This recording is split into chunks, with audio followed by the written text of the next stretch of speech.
Hello guys, welcome to AI walkers. ఇవాళ మన topic వచ్చి డిఎంఎల్ కమాండ్స్లో ఫస్ట్ కమాండ్ అయిన ఇన్సర్ట్ ఇంటూ కమాండ్. సో బేసిక్గా మనం డిఎంఎల్ కమాండ్స్ని ఎప్పుడు యూజ్ చేస్తాము అంటే to manipulate the data with in the database. మనకి మన డేటాబేస్లో డేటాని ఏమైనా చేంజెస్ చేయాలి అన్నా, సో మన టేబుల్లోకి ఏమైనా రికార్డ్స్ ఇన్సర్ట్ చేయాలన్నా, అప్డేట్ చేయాలన్నా, డిలీట్ చేయాలన్నా మన డిఎంఎల్ కమాండ్స్ని యూజ్ చేస్తాం. అందులో ఫస్ట్ కమాండ్ అనేది మనది ఇన్సర్ట్ ఇంటూ కమాండ్. సో దాని సింటాక్స్ ఏంటంటే ఇన్సర్ట్ ఇంటూ మన table name and columns mention చేయొచ్చు, చేయకపోవచ్చు, అండ్ వాల్యూస్. ఆ వాల్యూస్ ఏమిటి అనేది ఆర్డర్ వైజ్ ఇస్తాం అనమాట. సో ఇది మన insert into syntax. So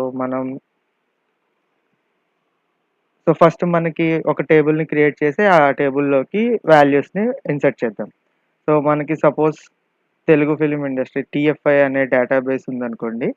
so అందులో మన హీరోస్ అండ్ వాళ్ళ సిగ్నేచర్ డైలాగ్స్ ఏమైతే ఉంటాయో అది మన టేబుల్. ఆ టేబుల్లో ఉండే columns hero ID, name, movie and dialogue. Okay. So ఇప్పుడు ఫస్ట్ మనం డేటాబేస్ని క్రియేట్ చేద్దాం. సో డేటాబేస్ క్రియేట్ చేయాలి అంటే మనం ప్రీవియస్ లెక్చర్స్లో చెప్పుకున్నట్టే క్రియేట్ డేటాబేస్ అండ్ ఆ డేటాబేస్ నేమ్. ఇక్కడ మన డేటాబేస్ నేమ్ వచ్చేసి టీఎఫ్ఐ.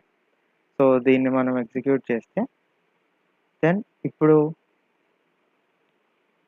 మన డేటాబేసెస్లో ఇదిగోండి టీఎఫ్ఐ క్రియేట్ అయింది. సో ఇప్పుడు ఇక్కడ మనం టీఎఫ్ఐని సెలెక్ట్ చేసుకొని ఈ టేబుల్ని క్రియేట్ చేద్దాం. సో ఈ టేబుల్లో టేబుల్ నేమ్ ఏంటి మంది హీరో అండ్ డైలాగ్. ఆ టేబుల్లో columns hero ID, name, movie and signature dialogue. Okay, మనకి టేబుల్ కూడా క్రియేట్ అయింది అన్నమాట.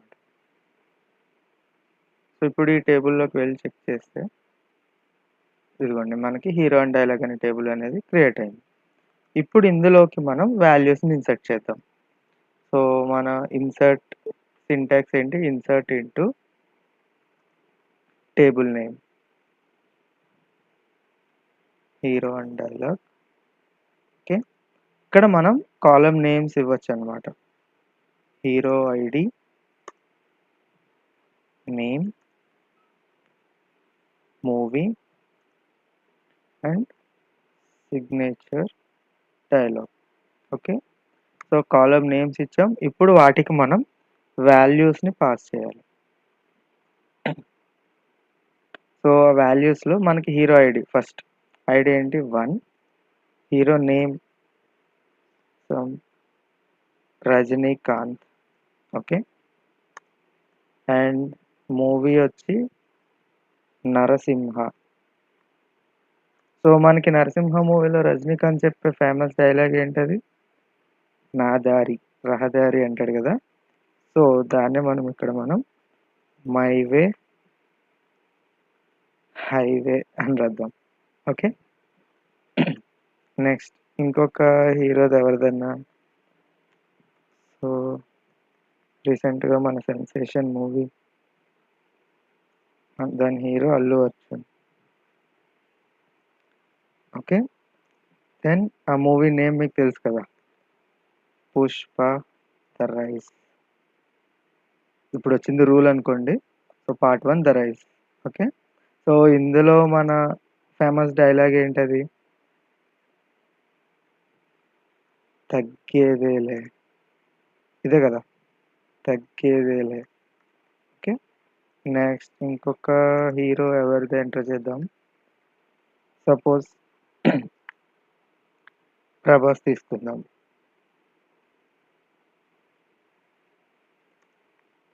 So Prabhas movie Chhatrapati. Okay, so ఛత్రపతిలో మనకి ప్రభాస్ చెప్పే ఫేమస్ డైలాగ్ ఒక్క అడుగు. ఓకే, సో మనం మన hero ID, hero name, movie name and signature dialogues అనేవి రాసాం. ఆ మన కాలమ్స్ వైజ్ మనం వాల్యూస్ని ఎంటర్ చేసాం. ఇప్పుడు దీన్ని రన్ చేద్దాం. దీన్ని దీన్ని ఎగ్జిక్యూట్ చేస్తే ఇక్కడ చూడండి 3 రోస్ ఎఫెక్టెడ్. ఎందుకంటే మనం ఇక్కడ 3 వాల్యూస్ని పాస్ చేస్తున్నాం కాబట్టి 3 ఇన్సర్ట్ వాల్యూస్ని. ఇప్పుడు మనకి ఆ టేబుల్లో వాల్యూస్ ఏమేమి ఉన్నాయో ఎలా చూడాలి అంటే టేబుల్ని క్వెరీ చేయాలన్నమాట. సెలెక్ట్ స్టార్ ఫ్రమ్ మన table name hero and dialogue. So ఇప్పుడు దీన్ని ఎగ్జిక్యూట్ చేస్తే ఇదిగోండి మన hero ID, hero name, movie and the signature dialogue. So మనకి వాల్యూస్ అనేవి మనం ఏమైతే ఎంటర్ చేసామో అవి మన టేబుల్లోకి పాస్ అయ్యాయి.